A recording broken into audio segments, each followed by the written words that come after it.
scandals. The question we may be asking ourselves is, how did we get to where we are today? Because unless you are able to understand how you got into a problem, you may not really get a solution out of it.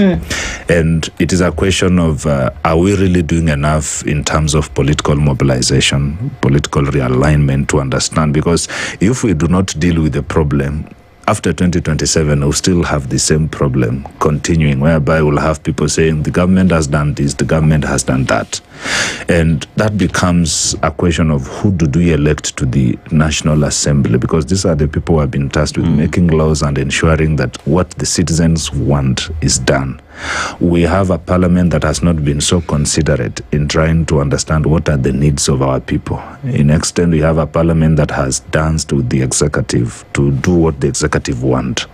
So we are at a time whereby we have to understand that we need a robust, stable parliament that will be able to take the initiative to ensure that whatever the national government is doing is in line with what the citizens want. Because if we don't cure that, we'll still continue with the culture of problems. That's why, like my sister here said, a goon will be appointed a member of a hospital board, while there is another that is serving young people who will not get it. We will not have a problem with him being appointed, but we are saying, can the appointment meet, the credit that it deserves? Many would say they have a problem with that appointment. So, because in terms of, if you take somebody who does not have the know-how and put him in a docket that is so serious, that is health, then what communication are we putting out there? Yeah. So I think it's a question of us, we young people, and even the general population, to understand what type of leaders are we electing? Because if we have a parliament that is not stable, it's not stable in making laws, ensuring that,